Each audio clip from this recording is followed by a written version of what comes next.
Okay, folks, I had a huge basket full of books I was planning to read this year, but it looks like some of those plans may have to change. So I wanted to go ahead and bring some of those books to you by reading on Facebook.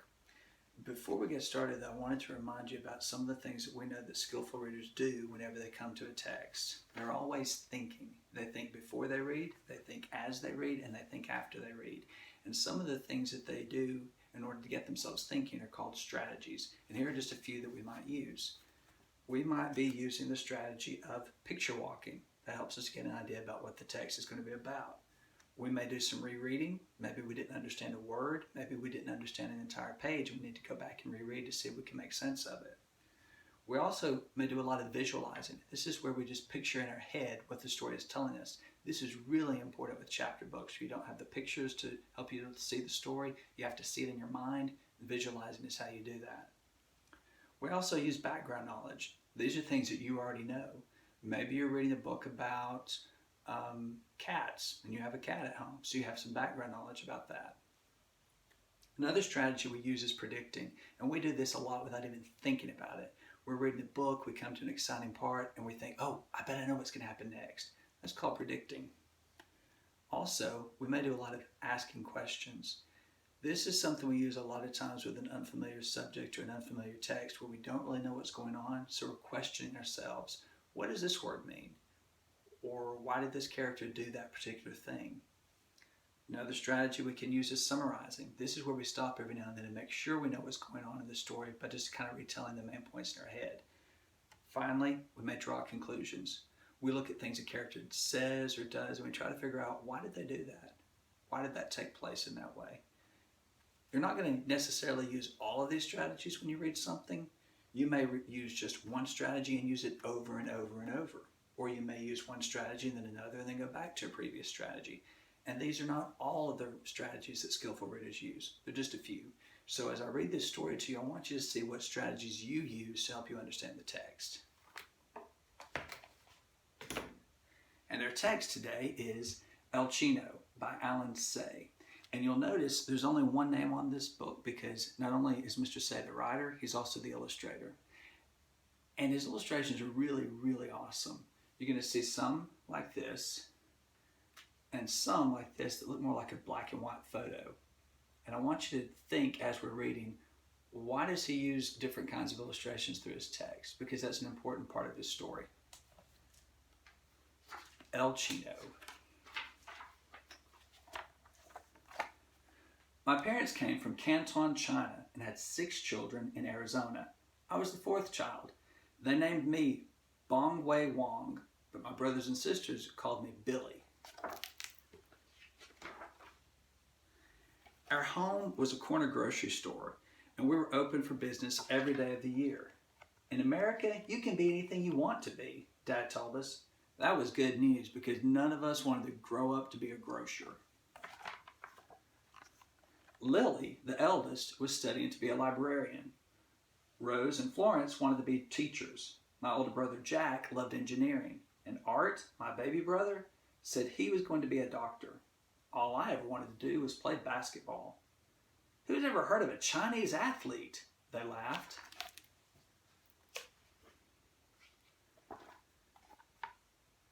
They didn't understand. I wanted to be a great athlete. Why don't you listen to Dad? I told them. But Dad died suddenly when I was only 10.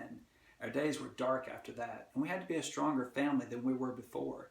We gathered around Mom and went on with our business. In high school, I finally got to play serious basketball. I was quick and fast, and I could shoot from anywhere on the court. My ace, the coach used to call me, but I never got to play in college. I was too short.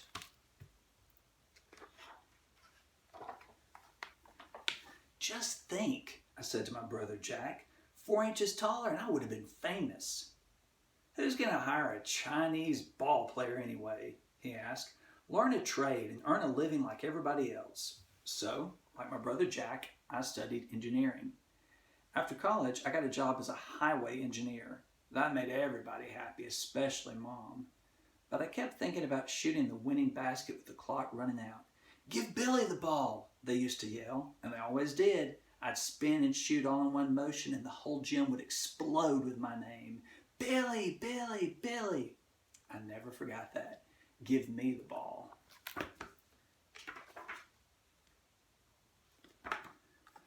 But by then, I had a trade, and I earned a living. For my first vacation, I went to Europe. I liked Spain the best. It was hot there, like it was in Arizona.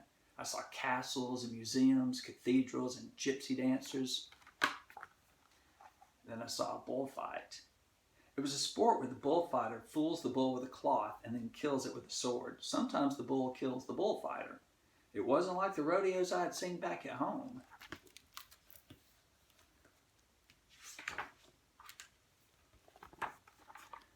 Now you notice here, up until this point, all of our illustrations have been in black and white, like an old black and white photo, and now there's suddenly color. Wonder why that might be. The first time the bull charged the bullfighter, I closed my eyes. Ole! The crowd screamed, and I paid attention. It was a spectacle, all right, a very dangerous circus. And the bullfighter was some kind of an athlete. He was graceful, too, like a ballet dancer, and had the steadiest nerves I had ever seen. The bull kept missing him, and with each miss, the audience yelled even louder. I shouted with them until my voice was gone. When the fight was over, the bull was dead, and now it was the people who charged the bullfighter. Roaring at the tops of their voices, they hoisted him on their shoulders and marched out of the arena. I rushed after them. I didn't have to chase far, though. I even managed to stand right next to this amazing daredevil. I got a shock. He was much shorter than me. That night I didn't even sleep a wink. I couldn't get him to stop dancing inside my head, that short Spaniard in a fancy outfit.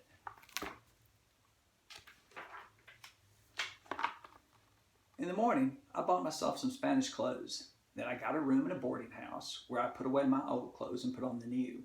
In the mirror, I looked like a fine Spanish gentleman. Using my hands and arms, I asked the landlady, "Where's the bullfighting school?"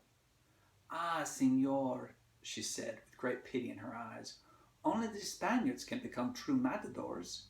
She sounded like my mother. And that reminded me to send Mom a telegram. Also one to my boss. "Very sorry, and please forgive, I am not coming home."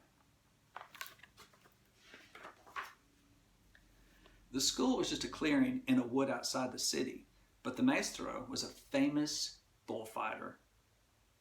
We took turns playing the bull, and the old master taught us how to use the cape and the sword.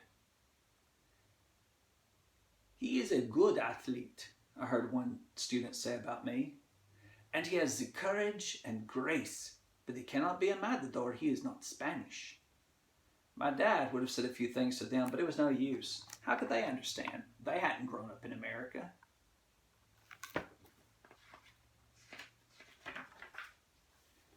Before I knew it, it was springtime in Spain. That's when the bull ranchers hire student matadors to test their young cows for courage and spirit. And the students who fought well would go on to become real matadors. Like my classmates, I went looking for work. Everywhere I went, though, the ranchers took one look at me and shook their heads. My family sent me love and money, and that kept me going.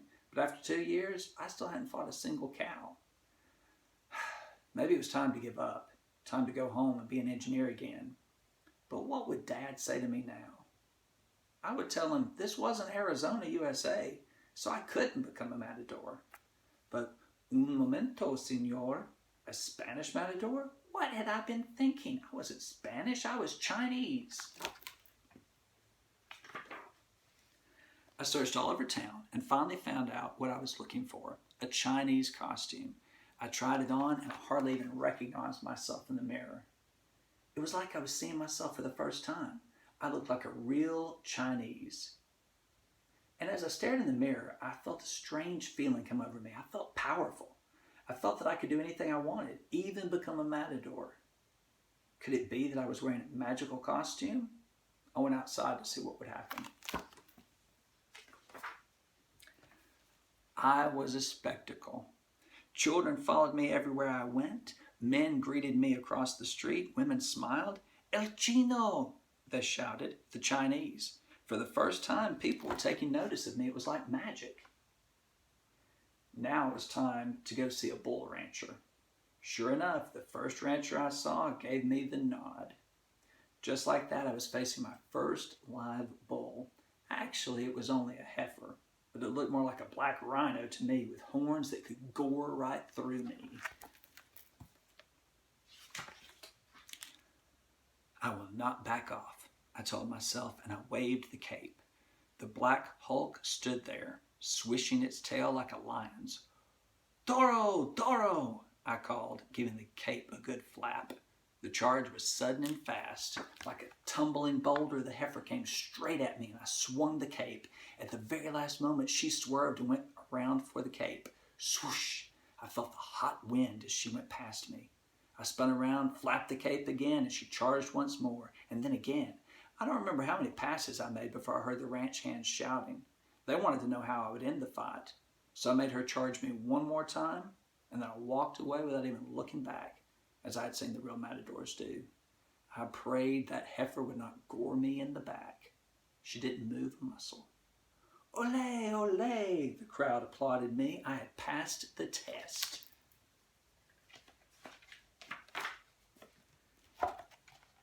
The next day, a bald-headed man came knocking on my door. "I hear good things about you, senor," he said. "I am the manager of bullfighters. Do you want help to become a matador?" "Si," I almost shouted. "I would be honored." "Bueno, but we cannot fight in your strange costume. Come with me." He took me to a tailor shop. There I was fitted with the suit of lights, which all matadors wear in the ring. I felt like a prince being groomed for an important ceremony, and boy, there was a ceremony. My manager had made an arrangement for me to fight a real bull in 1 month's time. "You are a sensation. The plaza is sold out, and it is El Chino everyone wants to see." Finally, it was my day. In a short while, my manager would be arriving with a lot of reporters and photographers. I was big news. And my manager was supposed to help me get into the suit of lights, but I couldn't wait any longer, and I got into it on my own. In the mirror, I looked splendid. "Good thing you weren't 4 inches taller," I said to myself. "Show them you have grace and courage like the best of them. Don't lose face for your family's sake." As I stared in the mirror, I began to feel victorious already. There had never been a Chinese matador before me. I could almost hear the sold-out plaza cheering me on. And if I fought well, maybe a crowd of Spaniards would carry me out of the arena on their shoulders, shouting my name the whole while.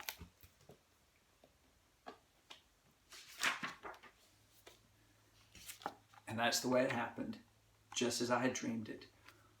Ole, El Chino, ole.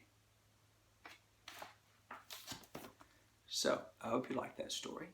I noticed one strategy that I used a lot while I was reading. When I got to the part where we were talking about the heifer charging him over and over, and he was talking about swinging the cape, I could visualize that in my mind. One of the reasons why I could visualize that is because I've seen on TV shows or on movies, I've seen bullfights, so I had some background knowledge.